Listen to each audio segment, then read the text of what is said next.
Okay, this is an eyeball. I want to talk about making eyes and give ourselves some materials to get ourselves started. I added a UV sphere instead of an icosphere. Both are round, but one has concentric circles that happen to look like the pupil of the eye, and one has a bunch of triangles that are less usefully configured. So I'm going to use the UV sphere, and I'm just going to add material. And not just one, I'm going to call this one eye white. I'm going to add a second one, which you can do over here after you've added the first. New, and then eye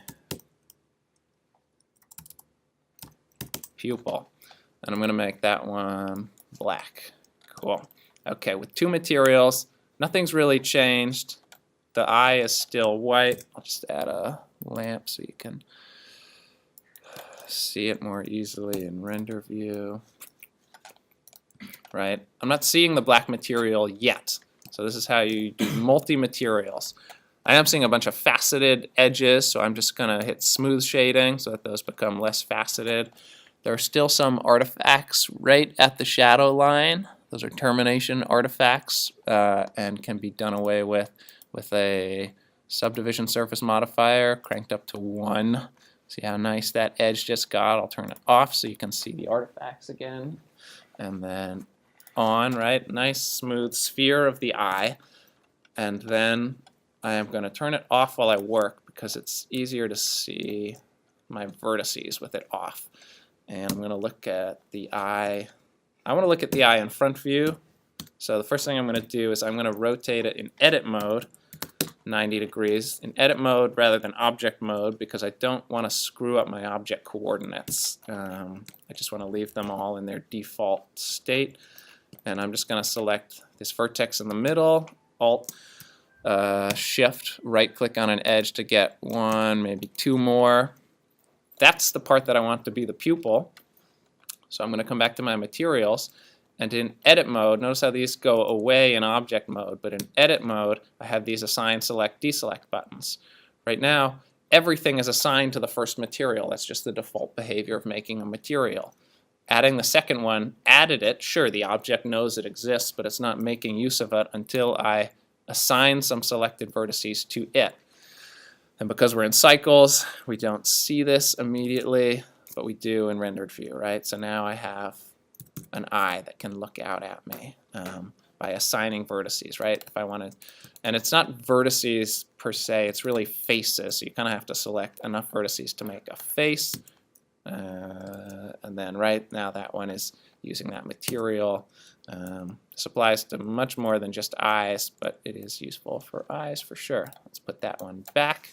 What are select about? Well, if I select pupil and hit select, I'll learn which vertices make use of it. So it can be a handy way to select vertices that you want because I'm actually going to make my pupil slightly sophisticated, not terribly, but I'm just going to take those vertices and I'm going to select the outer ring of them and Shift S4, snap my cursor right to that outer ring, and then I'm going to select the rest of them and hit the period key to put my manipulator right at the cursor, and then I'm going to scale along Y until the eye flattens out and then inverts, right? Because our eyes are a sphere, but the sort of colored part and then the whole of the pupil actually recedes into the eye. So this just catches the light in a way that I find kind of pleasing and keeps the eye from feeling.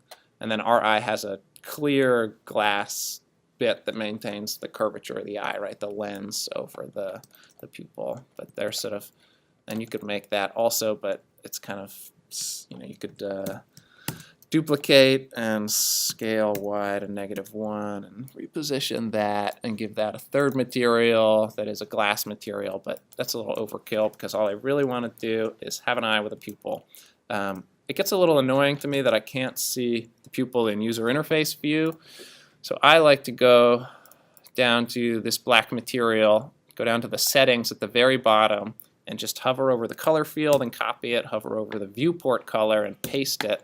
And finally, in user interface view, I can see something that looks more eye-like, which is really handy. Great. This eye has one convenient bit, which is that its object center is right at the center, and so rotating it around, oops, my manipulator is still at the cursor, so I'm going to hit the comma key. Period and comma basically are right here. Comma goes back to there, period goes there, so comma key would put it back at the object origin. Cool. So I have an eye that can look around. I'm going to add to this eye, Shift A, a second object as a separate, completely separate object, also a UV sphere. This one I'm going to, what happened? Oh, my cursor wasn't at the origin, so I'm going to Alt-G to put the sphere at the origin. And I'm going to make this sphere slightly bigger. What I'm trying to make here are the eyelids. Okay, I'm going to go into edit mode, select all, and scale up just a little bit so that those artifacts go away. Those artifacts are because these two spheres are exactly the same size. So I'm going to make my eyelids just a little bit bigger. And my idea of a lid is very simple. It's going to be half of a sphere. So I'm going to delete the bottom half, leaving me with half of a sphere. Now, magically, smooth shading, and I'll choose that same white material for now. Now I have, and I'll give it a subdivision surface modifier to get rid of those artifacts. Now I have a lid that can reveal a couple important things about eyes, right? Most of our emotion comes from the eyes, and the biggest cues we get are how much is the upper lid covering the pupil of the eye. A relaxed position on a lot of faces has the eye, pupil, color, iris partly covered by the upper lid. If you reveal the white of the eye above, right, you're expressing emotion of some sort, fear, surprise, shock.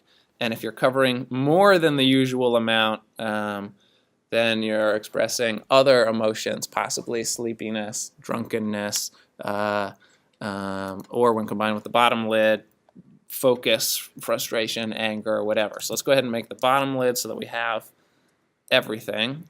I'm just going to take my upper lid, duplicate it, and rotate it around Y 180 degrees so that now I have the sphere. Notice how the object centers are in exactly the same spot as the eye object center, which lets everything rotate around itself conveniently. Cool, so now I have some options. Let's split the view so this is easier to see.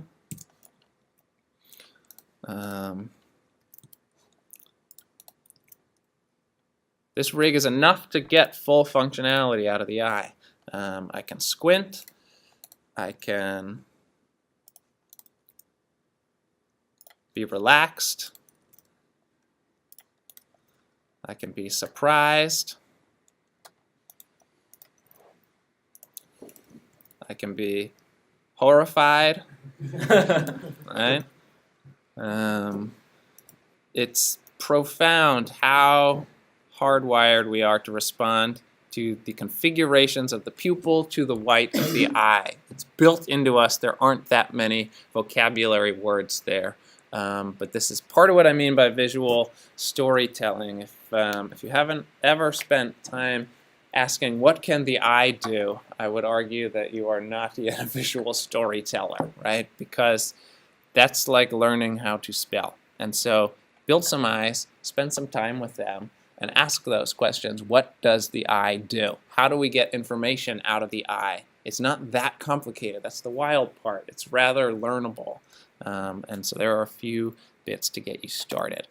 Now, how do we work with eyes in a way that's convenient, right? Because now we have 1, 2, 3 things, and duplicate that again, and now I have 6 things to worry about every time I want to position the eyes, right? So suddenly I have to start managing this. First thing I'm going to do is just name things, because otherwise it gets horrible. So eye, lid, upper, .l. I do this weird convention because this stuff always stays alphabetized. My eyelids will stay together, my uppers and lowers will stay together, my lefts and rights will stay together. Eye, lid, lower, .l. Oops.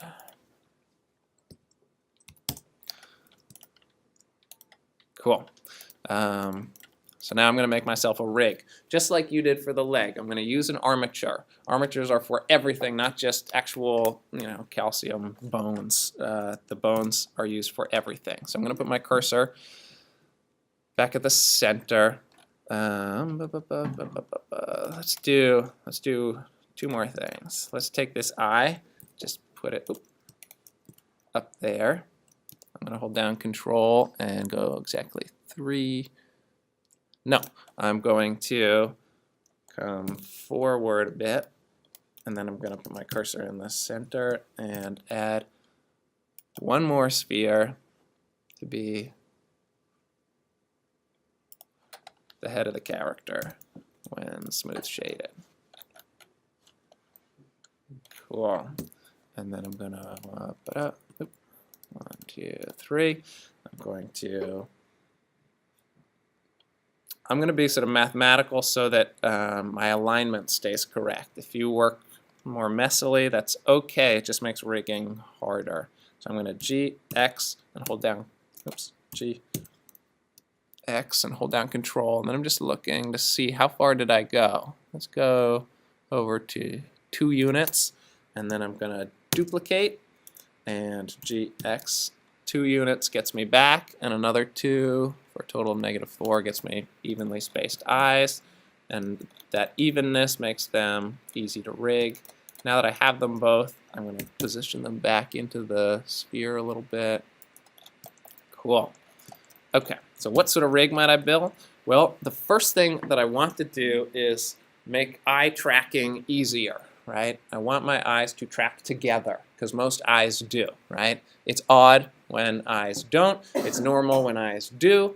And so I'm going to start there as normal. If you have friends or family with eyes that don't track together, I apologize for calling eyes tracking together normal. But I did. Okay, Shift A, add armature, single bone. And I'm going to just give myself a starting point for the whole rig. There's the head. Awesome. I want something for each eye. So I'm going to build just my left eye first. I want the eye to rotate kind of like the object does, right around the center. So I want a bone that's right there, and the easiest way to get one is just to Shift S4, snap my cursor to the selected object with my eye selected. Now my cursor is right there, and then come back to Edit mode on the armature and Shift A, and I get a new bone at the cursor, right? Bones always get added at the cursor. And I can come into Side View and select the top of the bone and rotate it, holding down the Control to exactly, in this case, -90 degrees, just so that the little point of the bone is aligned with the eye. Cool. So I'm already at a point where I can't see the armature very well, so I'm just going to select it, come to Armature, turn on X-ray so that it always draws, and then I'm going to turn on, in its object data, I'm going to limit its draw type to wire so that it's always drawn on top, but only as wires on top of my mesh. Cool. So in pose mode, I'm at a point now where I can parent the bone to the eye, and having done that, I have exactly the same behavior I had when I just manipulated the eye itself, but I have it bound up in an armature now, and I've made a plea for why armatures are useful tools for managing complexity, so hopefully that part makes sense, why bother with that step. So let's go forward from there. I want another bone over there, and I want it to be exactly in the center of the eye, and I could select the eye, Shift S4, put the cursor there, and on and on and on. But since we're checking things out, check this out. I'm also going to put a little counter in these videos so that you can see how many times I've said the catchphrase. Okay, I just duplicated the bone, and it was hard to see, so I'm going to go into wireframe mode. There's the one I have, which I'm going to name actually right now, I.L. And then I Shift D duplicated it, and then I right-clicked to put it right back. So this is I.L.001. That's the duplicate. And I put my manipulator to the cursor. I did it quickly. It was there. I hit the period key on the keyboard to put it there. I could have done it down here too, but I just don't like menus. They're too slow. Once the cursor's there, can you imagine scaling this bone to -1 along the y-axis and getting it out the other side, right? Scale x, and woo, we want to put it exactly over there. So I'm just going to do that, sx -1, just to get my other I. Oh, and I already screwed something up, so that's interesting. This bone is perfectly centered. This one is not. What did I do? This is the frontier. This I is at 2 on x, and this I is at -2.1. There we go. And similarly here, gx 0.1. There we go. That's in the center. That's in the center. Cool. I screwed something up. I noticed something was screwed up. I stopped for a minute. I would highly encourage you to stop for a minute. That's the key part. And ask somebody around you, or yourself, or a book, or the internet, or me, or Elise, or Sophie, how to fix it. If you don't notice it, that'll happen too. It happens to me all the time. And then it's a little more digging to get it undone, but that's part of the fun. Okay, let's parent this I to this bone. Control P, B to the bone. Awesome. Whoa, that one's going crazy because my pivot point is still at the cursor, so comma key or come back to here. Awesome, an I and an I, right? But I want these to happen together, right? I want them to happen together. So, how? Well, there are a lot of ways you could solve this problem. It's a fascinating one, and people have given it a lot of thought. And here's one that I like. It's not the only one, and you could invent one that hasn't been, or make use of many other eye tracking rigs. But here's one that I think is simple and flexible and intuitive for me. When I look at a thing, my brain does not say, rotate several units along X and then down on Z to arrive at coffee mug, right? I look at the coffee mug. And I'd like for my rig to be able to look at things. I'd like to be able to just point them at a thing. And there is a constraint for that. Like we had IK constraints, there are a host of other constraints, and one of them is perfectly suited for this notion of looking at things, directed gaze. They need a thing to look at, and if I Shift A, add a new bone, and put it out there, let's have that bone be the thing that they look at. So I'll call it the target. And let's go into pose mode, which is the mode where you build constraints, like the IK constraint.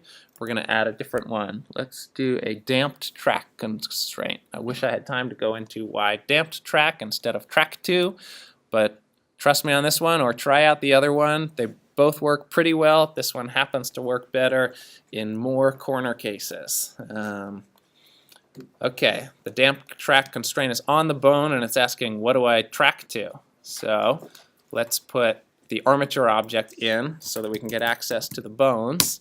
And then we get this bone field, and let's track to this target bone. So, target. Cool. Now, wherever the target goes, this bone follows, right? So now I can grab the target and rotate the eye, right? Before I was grabbing the eye and rotating it, now I grab the target. And wherever the target goes, the eye goes. The great part about this setup so far is that not only can one eye go there, the other one can too. It's as easy as another damped track constraint on the other eye, targeting the armature, targeting the target bone within the armature. Oops. And now, for the first time ever, two eyes move together. And isn't that amazing how much life comes from two eyes moving together, right? The thing lives and breathes in a way that it never could before, because it does a thing that a lot of us do, which is move two eyes together. Cool. It has some downsides, namely this one. The eyes will always cross, right? If you've studied Euclidean geometry at all, you can see that these lines should be parallel forever if the gaze is going to look outward, but they always turn in, right, towards the target. When it's far, far away, that inward turning is less severe, but it's still there, and that should drive some of the more logical minds in the room crazy. The more jazzy minds probably could care less, but those of you that are logical should see a problem here. Basically, it demands, the kind of aesthetic problem even for the jazzy minds is that it demands that the target be far away from the head for the rig to work, and that's inconvenient. It basically means there's a bone floating way off here in space when it would be way more convenient if the bone was near the head, right? When I'm near the head thinking about the eyes, I want the control near the thing so that I don't have to orbit around the view looking for it, but I get some pretty severe problems. So let's back up a little bit and make a better rig. I'm going to go back into edit mode. I'm going to take this target bone and I'm going to make a more sophisticated target. It's a 3-step target. Consider this the parent of the target. Consider the target like a pair of eyeglasses that float out there directing, right? And this is the frame. I'm going to duplicate that frame, constrain it to X, and scoot it this way.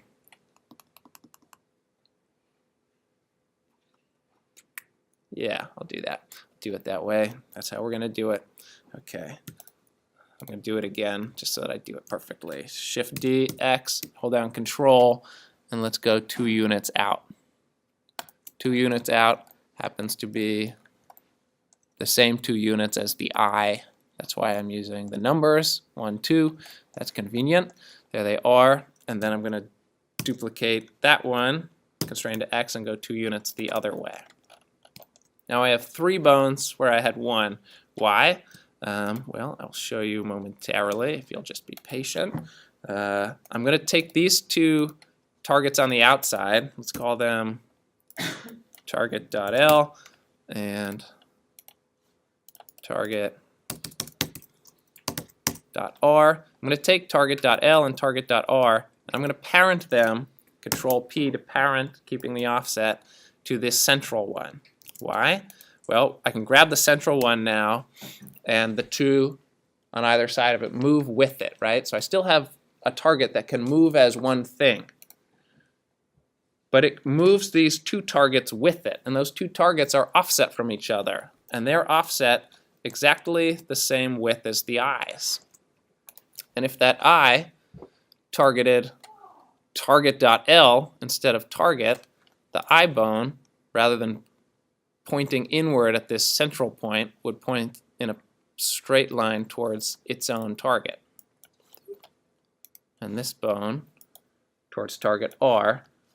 Now this eye looks for this one, and this eye looks for this one, but I often don't have to think about those 2. I just move the central one, right, and the eyes function.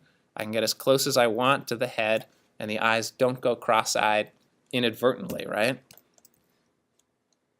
They track together, but they don't suffer this defaulting to cross-eyed behavior. And yet, because these are children of a parent, they can move independently of the parent. And so, if I want cross-eyed, I can scoot them together and have it, and still have a single control that controls them both. So there's wonderful flexibility here. And then I can select all, Alt-G, Alt-R, Alt-S to put everything back to its neutral pose. And I can go into edit mode and take this whole rig, which is way too far away from the face to be convenient, and just put it closer to the face in edit mode so that its default pose is right close to the face.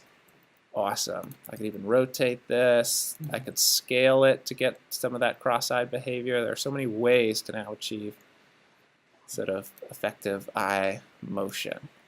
Awesome. So, what remains? Well, let's Anybody feeling overwhelmed or want me to go over something a second time? We almost got it but didn't quite see it. Are you recording this? I am. Okay. Yeah. So you can just sleep actually, and I will talk. It is awesome if you see something in the moment and want just a tiny bit more, just say so, because right in that moment is the useful spot for it.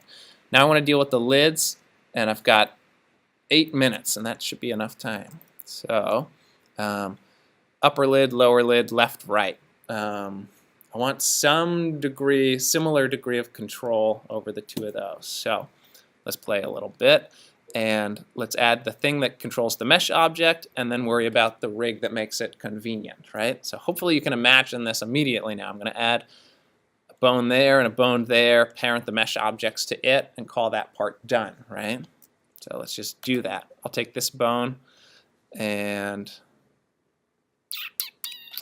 I'm going to select the head of that bone, Shift S4, and then Shift A to add a new bone. And then I'm going to just position the tail of the bone in alignment with that eyelid. And should those come down? What should neutral be? I kind of feel like those should actually be, I don't know, is that too sleepy? Okay, maybe that's more neutral. And then I'm just going to line that up. Was this extruded or too? The bone? Yeah, for a second. That's a good question. Yes, because I could have selected this and hit the E key and extruded a new one. Extrusion tends to form relationships between the two. Like if I select the tail of this bone and extrude out, this now is automatically the child of this. And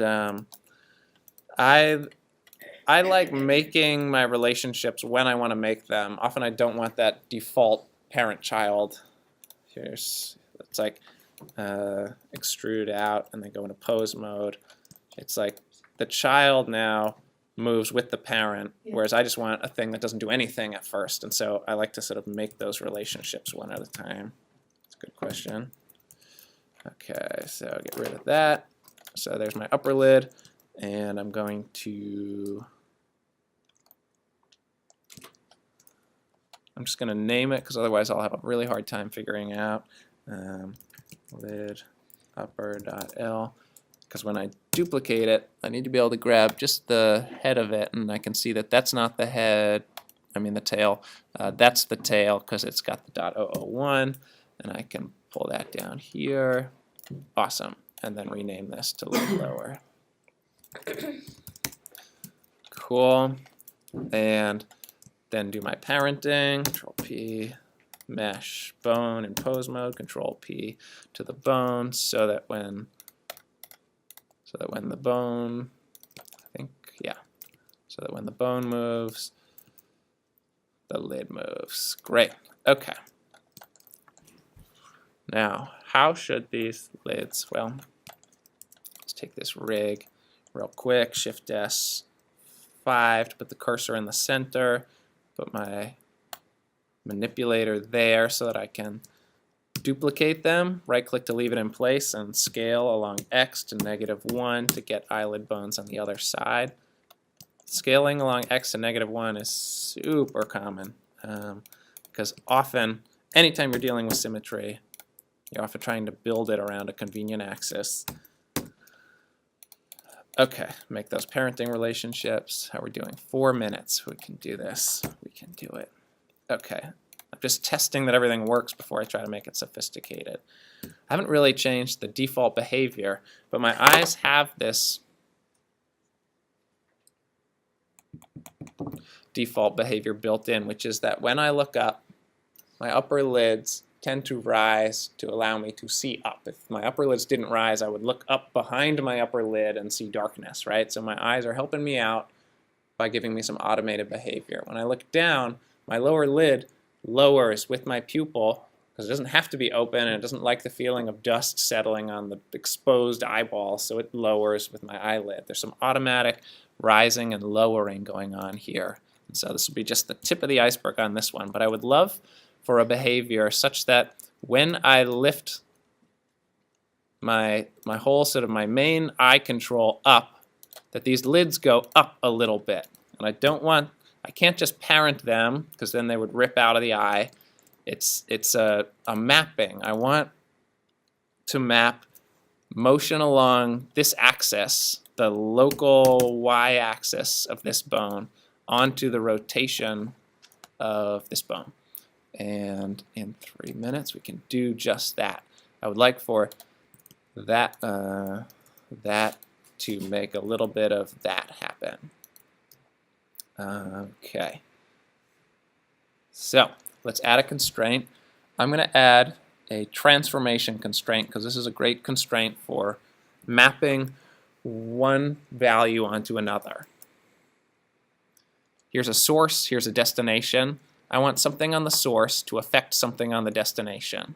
First I just need to target it at the rig. So the destination is the bone that has the constraint. So the destination is the eyelid bone, and the source is the target. So let's target the armature, which reveals the bone panel, and then the one that this eyelid cares about is this central control bone. When the central control bone goes up, I want some rotation. So I'm going to target my target. Oh, what a great name. Cool. Good. Nothing happens. Why? Well, because the rest of the constraint is waiting for me to determine what should happen. Okay? It's a lot of information. You just have to decode it, and then it gets simple. When my source does what? When my source, right, moves up, that's location rather than rotation or scale. Those are your three options. When it does something in its location channel, I want my destination to do something in its rotation channel, right? So that's the first sort of part of the mapping. I want to map location changes to rotation changes. In this case, it's going to be G, Y, Y. It's going to be Y location. So I'm going to come back here and choose, and I'm going to be looking at this one. When Y location goes from one value to another, let's say from 0 to 1, then I want my rotation value along what? Well, let's turn on axes to see local X, okay? So let's go from 0 to 1, I'm just guessing 0 to 45 degrees, right? In local space on both. Good luck. Oh,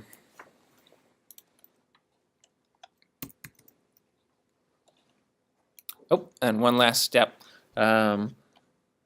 What does the mapping look like? Oh, God. This one might be one to return to because it's 12:15. I'm drawing from Y axis and I'm mapping it onto X. So I'm drawing source to destination. I'm drawing from the Y axis of my, that's the Y axis that's changing up and down, to the X. And these other two I'm not even paying attention to because I'm not doing anything with them. There we go. Cool. So now I have movement, and now I can just calibrate the movement. It's backwards. When this goes up, the lid goes down. So let's change this to -45. Awesome. And now it goes up too fast. So let's just change it to -20. Awesome. And then it's not terribly hard to copy it across to the other bone and to get 2 eyes. So we'll do it. Yeah, I think we can do it. Boom, boom, pose, constraints, copy. Cool. So now you get a lot more life out of sort of automated upper lid movements that follow the eyes a little bit. Awesome. Thank you. That was fun.